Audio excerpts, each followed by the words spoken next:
General نشستوں پر پہلے ہی مسلم league نون کامیابی حاصل کر چکی ہے۔ خیبر پختونخوا میں الیکشن ہی نہیں ہوئے کیونکہ خیبر پختونخوا نے مخصوص اراکین کا حلف لینے سے انکار کیا ہوا ہے۔ الیکشن کمیشن یہ وارن کر چکا تھا کہ اگر خیبر پختونخوا حکومت نے مخصوص نشستوں پر کامیاب ہونے والے اراکین سے حلف نہیں لیا تو پھر سینٹ الیکشن نہیں ہوں گے۔ تو سینٹ کا یہ مرحلہ مکمل ہو گیا ہے، لیکن اس میں اہم بات یہ کہ جب تک خیبر پختونخوا میں سینٹ کے الیکشن نہیں ہوں گے اس وقت تک سینٹ میں چیئرمین اور ڈپٹی چیئرمین کا الیکشن نہیں ہو سکے گا، اور شاید اسی وجہ سے تحریک انصاف نے مخصوص نشستوں پر منتخب ہونے والے اراکین سے حلف نہیں لیا اور اس معاملے کے اوپر ایک سٹینڈ لے لیا، جس کے بعد وفاق میں یہ باتیں زیر گردش ہے کہ چونکہ ایک بڑا آئینی بحران پیدا ہو سکتا ہے، سینٹ جب تک مکمل نہیں ہوگا قانون سازی کے مراحل مکمل نہیں ہو سکتے، اور اگر خیبر پختونخوا اس بات پر اصرار کرتی ہے جس طرح علی امین گنڈا پور نے یہ کہا کہ وہ کسی صورت بھی مخصوص نشستوں پر جیتنے والے ارکان کو حلف نہیں لینے دیں گے، تو خیبر پختونخوا حکومت کی جانب سے سینٹ الیکشن میں یا سینٹ چیئرمین کے الیکشن کی راہ میں روڑے اٹکانے سے یوں لگتا ہے کہ صوبہ بغاوت پر آمادہ ہے، اور وہاں پر گورنر راج لگانے کا آئینی جواز پیدا ہو چکا ہے۔ اب اس پر عمل ہوتا ہے کہ نہیں ہوتا۔ اس کے علاوہ جو دو بڑی خبریں جس نے آج پورے ملک کو اپنی لپیٹ میں لیے رکھا، وہ دو خبریں تھیں۔ ایک تو عمران خان صاحب کا یہ دعویٰ کہ ان کی اہلیہ کو زہر دیا جا رہا ہے، اور دوسرا اسلام آباد ہائی کورٹ کے 6 ججوں کو بلکہ 8 ججوں کو کچھ خطوط ملے، یہ خطوط مشکوک تھے۔ تو اسلام آباد ہائی کورٹ کے چیف جسٹس عامر فاروق سمیت تمام ججوں کو مشکوک خطوط موصول ہوئے۔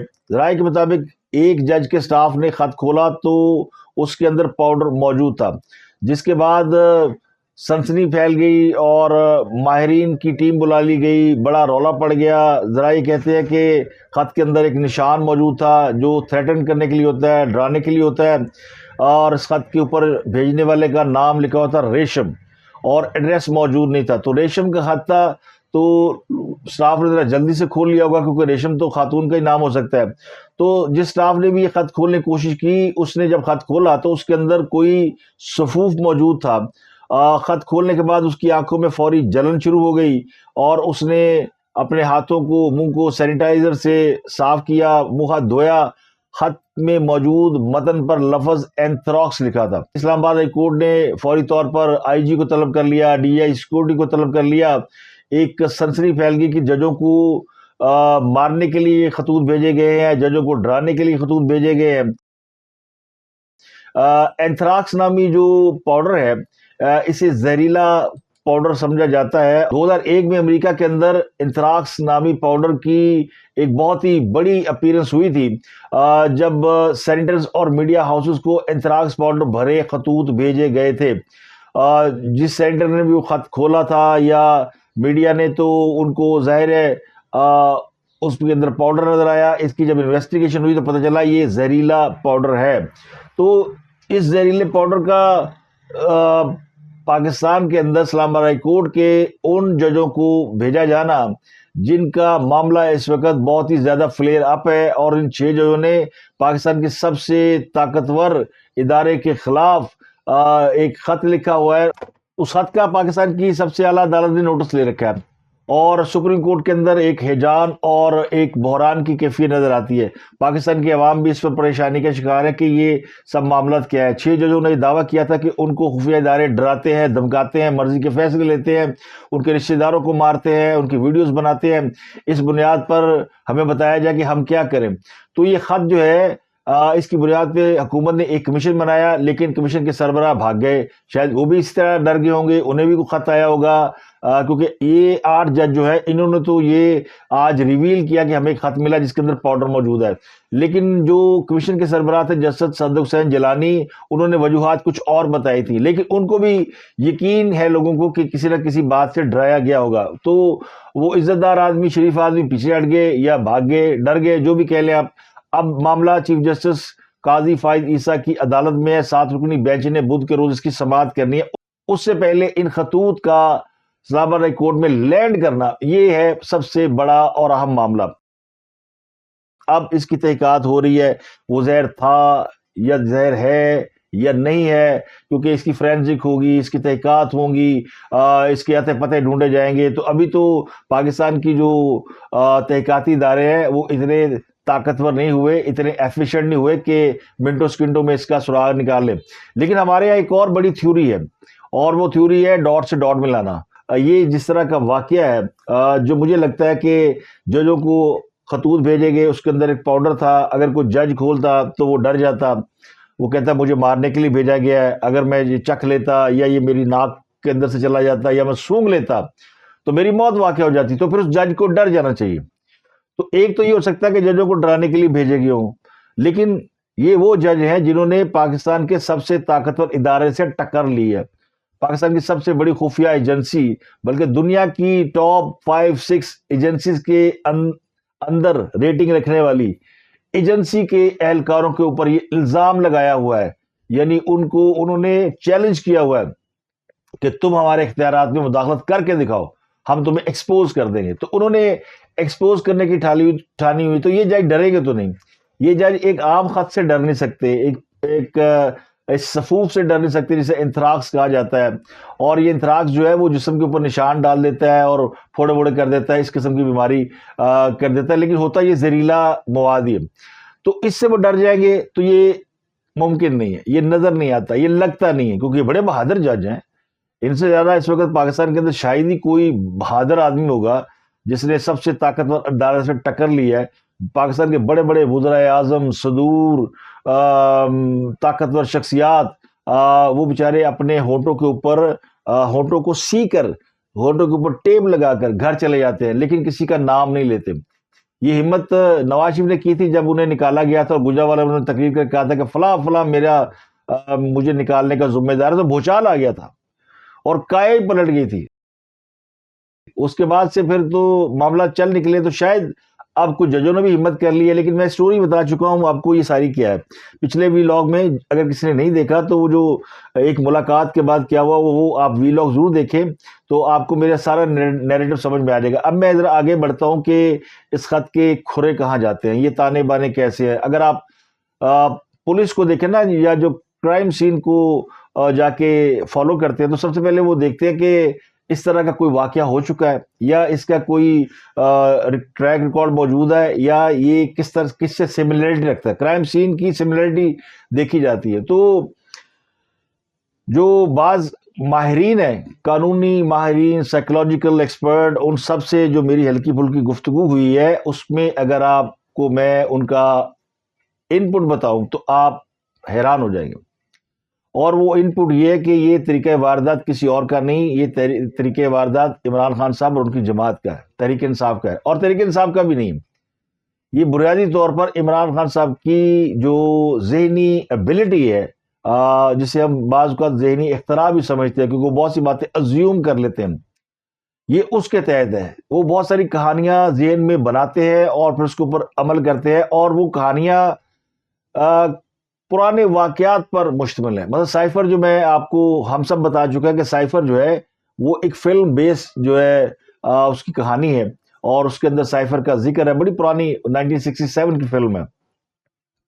ہمارے یہاں چونکہ لوگوں کو زیادہ پڑھنے لکھنے کا اور چیزوں کو کی تحقیق کرنے کا وقت نہیں ہے، تو پروپیگنڈا پہ چلتے ہیں، تو چلے جا رہے ہیں، تو کسی نے اس کے اوپر ذرا ڈگنگ کی نہیں ہے. تو یہ جو عمران خان صاحب کا سٹائل ہے نا، میں آپ کو ایک مثال دیتا ہوں ان لوگوں کی جن لوگوں کو رجیم چینج کے بعد پاکستان سے باہر بھاگ. ارشد شریف مرحوم کو پاکستان کے اندر ایجنسیوں سے خطرہ تھا، اور اس لیے کہ وہ کچھ ایسی باتیں کر رہے تھے جس سے شاید پاکستان کے طاقتور ادارے خوش نہیں تھے. تو وہ ایک آلریڈی ہیڈ آن پوزیشن میں تھا. پھر اس کو کسی نے کہا کہ تمہیں مار دیا جائے گا، تم یہاں سے بھاگ جاؤ. اور یہ اطلاع دینے والے کوئی اور نہیں تھے، یہ عمران خان صاحب تھے. بنفس نفیس انہوں نے ان کو یہ اطلاع دی تھی. اور پھر ارشد شریف جو کہ اس حالت میں تھا کہ وہ ایک ادارے سے ٹکراؤ میں تھا، اس کے ذہن میں فطری طور پر یہ آنا لازم تھا کہ جو میں کر رہا ہوں واقعی اس کے نتیجے میں مجھے مارا جا سکتا ہے.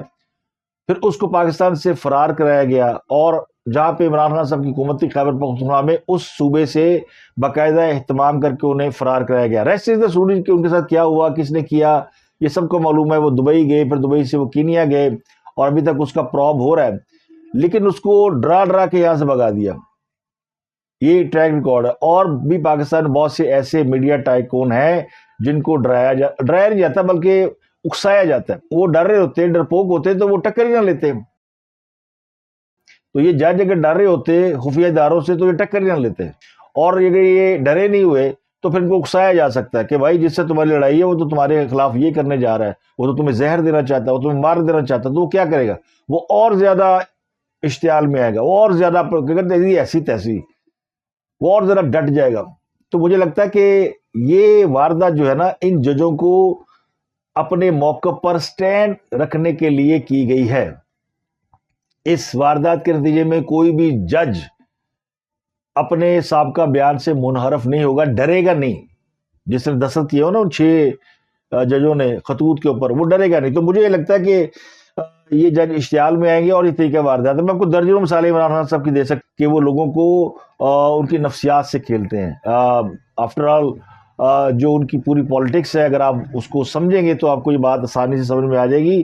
اور جس میں وہ دینی اصطلاحوں کا استعمال اور تسبیح کا استعمال, اور پھر وہ جو آپ کو یاد ہوگا ایک لانگ مارچ کے دوران قاسم سوری نے کہا کہ ذرا مدینہ کی بات بھی کریں, سائیکولوجیکلی ہے کہ آپ مدینہ کی بات کریں. یہ وہ اس طرح کے عمل کرتے ہیں. تو یہ جو ابھی تک کے جو ڈاٹس ہیں نا کھرے, وہ اس طرف جاتے ہیں. کوئی ادارہ یہ حرکت نہیں کر سکتا, کوئی خفیہ ادارے کو ضرورت ہی نہیں. اتنے وسائل ہوتے ہیں خفیہ ادارے کے پاس. جن لوگوں کے اوپر یہ الزام ہے کہ وہ بڑے بڑے طاقتور لوگوں کو غائب کر دیتے ہیں, ان کے لیے یہ کام بڑے معمولی اور چھوٹے چھوٹے کام ہیں. اور ایک ذرائع نے بتایا کہ یہ عدالت میں عام طور پر مرحلہ وار ڈاک آتی ہے, لیکن ہنگامی نوعیت کے جو خط ہیں وہ فوراً کھول لیے جاتے ہیں. تو یہ خط جو ہے وہ منگل کو آیا ہے اور منگل کو ہی کھل گیا ہے. تو یہ اب اس کو دیکھا جائے کہ کہاں سے پوسٹ کیے گئے, کہاں سے نہیں آئے. تو ایک تو زہر کی کہانی یہ ہے کہ یہ ججوں کو اکسانے کی کوشش ہے اور کھرا پی ٹی آئی تک پہنچ رہا ہے. اس کے علاوہ بشرا بی بی کو زہر دینے کی کہانی سامنے آئی ہے. عمران خان نے عدالت میں شور مچایا اور کہا بشرا بی بی کو زہر دیا جا رہا ہے اور ان کی حالت بڑی خراب ہے. ایک کیس تھا ان کا آج, القادر ٹرسٹ کیس, جس میں وہ عدالت میں موجود تھے. تو بشرا بی بی نے بھی عدالت میں بات کی اور اس سے پہلے عمران خان صاحب نے بات کی. عمران خان نے کہا کہ بشرا بی بی کو بنی گالہ میں زہر دینے کی کوشش کی گئی ہے. ان کی زبان پر, جلد پر نشانات ہیں اور مجھے پتہ ہے کہ اس کے پیچھے کون ہے. عمران خان نے کہا کہ اگر اس کو کچھ ہوا بشرا بی بی کو تو اس کی ذمہ داری آرمی چیف کا انہوں نے نام لیا, جنرل عاصم منیر کا, کہ وہ ہوں گے. انہوں نے آئی ایس آئی پر یہ الزام لگایا کہ ان کے لوگ بنی گالہ سے ڈیالہ جیل تک سب چیزیں مینج کر رہے ہیں. پھر انہوں نے کہا کہ بشرا بی بی کا طبی معائنہ کرایا جائے اور وہ بھی شوکت خانم کے ڈاکٹر عاصم سے کرایا جائے. اس کا بھی نام عاصم ہے اور انہوں نے باقاعدہ نام لے کر کہا. انہوں نے کہا اس سے پہلے بشرا بی بی کا معائنہ ایک جونیئر ڈاکٹر سے کرایا گیا تھا جس پر ہمیں اعتبار نہیں ہے, اور اس کو زہر دینے کے معاملے کی انکوائری کرائی جائے. تو عدالت نے عمران خان کی یہ درخواست جو ہے وہ ایکسیپٹ کر لی اور کہا کہ جناب آپ درخواست دیں, ہم اس کا تفصیلی طبی معائنہ کرا دیتے ہیں. اس سے پہلے بشرا بی بی نے بھی عدالت کے اندر گفتگو کی اور کہا کہ پارٹی کے اندر میرے خلاف افواہیں پھیلائی جا رہی کہ میں امریکی ایجنٹ ہوں. تو یہ بات درست نہیں ہے, میں امریکی ایجنٹ نہیں ہوں. اور پھر انہوں نے کہا کہ شب معراج کو ان کے کھانے میں ہارپک کے 3 قطرے ملائے گئے. 4 نہیں, 2 نہیں, 1 نہیں, 5 6 نہیں, 1 2 3 پورے گن کے 1 2 3. اب بشرا بی بی کو یہ کیسے پتا چلا کہ ان کے کھانے میں ہارپک کے 3 قطرے ملائے گئے؟ ہارپک جو ہے عموماً ہم اپنے واش روم میں یا فرش دھونے کے لیے یا ٹوائلٹ صاف کرنے کے لیے اس کو استعمال کرتے ہیں. اس سے انسیکٹس اور جراثیم جو ہیں وہ ریموو ہوتے ہیں, اور اس کے اندر ایک کیمیکل ہوتا ہے جو بڑی یعنی گہری جو وہاں پہ چیزیں جمتی ہیں ان کو صاف کر دیتا ہے. یہ تو ہماری تحقیق ہے. اور جو بشرا بی بی کی تحقیق ہے وہ یہ کہتی ہیں کہ انہیں تحقیق سے پتہ چلا کہ یہ جو ہارپک ہے اس کو کھانے کے 1 ماہ بعد طبیعت زیادہ خراب ہو جاتی ہے, پورے 1 مہینے بعد. تو اب مجھے آنکھوں میں سوجن ہو جاتی ہے, سینے اور معدے میں تکلیف ہوتی ہے, کھانا اور پانی بھی کڑوا لگتا ہے. پہلے شہد میں کچھ ملایا گیا تھا, اب کھانے میں بھی ہارپک ملایا گیا ہے. تو یہ ان کا دعویٰ ہے. ان سے پوچھا گیا کہ آپ کو کیسے پتا چلا کہ آپ کو ہارپک دیا گیا ہے, آپ کے سامنے ہی ہوا, آپ کو علم تھا؟ تو انہوں نے کہا کہ مجھے کسی نے بتایا ہے لیکن میں اس کا نام نہیں بتاؤں گی. مجھے بنی گالہ میں ویسے عزت سے رکھا گیا. پہلے کھڑکیاں بند رکھی جاتی تھی، اب کھول دی جاتی ہیں. تو اب یہ بشرا بی بی اسی طرح جس طرح عمران خان صاحب سنی سنائی باتوں پر آگے بات بڑھاتے ہیں، بات کریں. میں اس بات کی تو تائید کرتا ہوں کہ ان کا طبی معائنہ ہونا چاہیے اور تفصیل سے ہونا چاہیے، کوئی بھی اس کے اندر کمی نہیں ہونی چاہیے. لیکن یہ جو ان کا دعویٰ ہے وہ درست نہیں لگتا. ہو سکتا ہے کسی اور وجہ سے ان کی طبیعت خراب ہو. اور یہ جو زہر والی کہانی ہے نا، یہ عمران خان صاحب کی یعنی اٹیچڈ کہانی ہے. یہ وہی ہے کہ وہ اپنے لوگوں کو ہمیشہ ایسی کہانیاں سناتے ہیں جس سے لوگوں کے اندر اشتعال پیدا ہو. اب اگر آپ ان کے فالوور ہیں، ان کے ووٹر اور سپورٹر ہیں، تو یقینی طور پر آپ کو اس بات پر غصہ آئے گا، تکلیف ہوگی، رنج ہوگا کہ دیکھیں ہمارے لیڈر کو زہر دیا جا رہا ہے، ان کو مارنے کی کوشش کی جا رہی ہے. تو یہی وہ چاہتے ہیں کہ آپ اسی کیفیت میں رہیں اور اسی طرح آپ کو غصہ آتا رہے تاکہ آپ کی سوچنے سمجھنے کی صلاحیت جو ہے وہ مفقود ہو جائے، وہ کمزور رہے. اگر آپ حقائق پہ غور کریں گے تو آپ کو چیزیں سمجھ میں آنا شروع ہوگی جو کہ وہ کبھی آپ کو سمجھ میں آنے نہیں دیں گے. تو یہ سارا جو ان کی ایک پوری ایک داستان ہے، داستان اس لیے کہ اس میں کوئی صداقت لگتی نہیں ہے، لیکن اگر پھر بھی انہیں زہر دیا جا رہا ہے. ویسے تو میں اس بات پر حیران ہوں انتظامیہ پہ اور عدالتوں پہ کہ اگر وہ بنی گالہ نہیں رہنا چاہتی اور اڈیالہ جیل میں رہنا چاہتی تو انہیں اڈیالہ جیل منتقل کر دیا جائے. اس میں کیا قیامت آ گئی ہے؟ انہوں نے خواتین کے حصے میں ہونا ہے، عمران خان نے مردوں کے حصے میں ہونا ہے. لیکن وہ یہ ساری چیزیں جو مجھے لگتا ہے وہ عمران خان کے قریب رہنے کے لیے کر رہی ہیں، اور عمران خان بھی چاہتے ہیں کہ وہ میرے قریب رہے. شاید وہ ان کی قربت سے فیض یاب ہونا چاہتے ہیں، روحانیت سے فیض یاب ہونا چاہتے ہیں. ان کو اچھا لگتا ہے، ان کو ذرا اطمینان اور سکون ہوتا ہے، تو یہ میرا خیال ہے ان کو یہ فیسلٹی دے دینی چاہیے. اب اس کی اب طبی معائنہ ہوگا تو پتہ چلے گا جناب اندر کہانی کیا ہے. ویسے اس سے پہلے بھی جب انہوں نے شہد میں کچھ ملانے کا دعویٰ کیا تھا تو بھی اس میں سے کچھ نہیں نکلا تھا اور پتہ چلا تھا کہ انہیں الرجی ہوئی ہے. اور اب بھی بنی گالہ جہاں آس پاس جنگل ہے وہاں اس بند کمروں میں رہنے سے یہ الرجی ہو سکتی ہے. تو ہو سکتا ہے کہ ان کو کوئی نہ کوئی اس بات کی علامت ظاہر ہوئی ہو، لیکن جس سے بھی انہیں یہ کہانی سنائی کہ آپ کو زہر دیا جا رہا ہے، یہ وہی طریقہ واردات ہے جو عمران خان صاحب کا ہے، جو عمران خان صاحب دوسروں کو اکسانے کے لیے، اپنے پاؤں پہ کھڑے رہنے کے لیے کرتے ہیں. بشرا بی بی کو اگر یہ بتایا جائے گا کہ تمہیں زہر دیا جا رہا ہے تو وہ کیا ڈرے گی؟ جو جیل میں چلی گئی ہے اپنے بندے کے لیے، جو اتنا کچھ برداشت کر رہی ہے، وہ اس بات سے تو نہیں ڈرے گی کہ اس کو زہر دیا جا رہا ہے، وہ تو اور تگڑی ہو جائے گی. تو تگڑا یہ زہر جو نا، یہ تگڑا کرنے کے لیے، وہ جو انتھراکس ہے خط میں بھیجا گیا وہ بھی تگڑا کرنے کے لیے، اور یہ جو زہر کی کہانی ہے یہ بھی تگڑا کرنے کے لیے. تگڑے رہو، اپنے پیروں پہ رہو، اپنے پاؤں پہ کھڑے ہو جاؤ. مجھے تو اس کہانی کے اندر یہی کچھ نظر آتا ہے. آپ سے ملاقات ہوتی ہے اگلے ولاگ میں. اپنا گرد و نواح کے لوگوں کا بہت خیال رکھیے گا اور اپنے فیڈ بیک سے ضرور آگاہ کیجیے گا.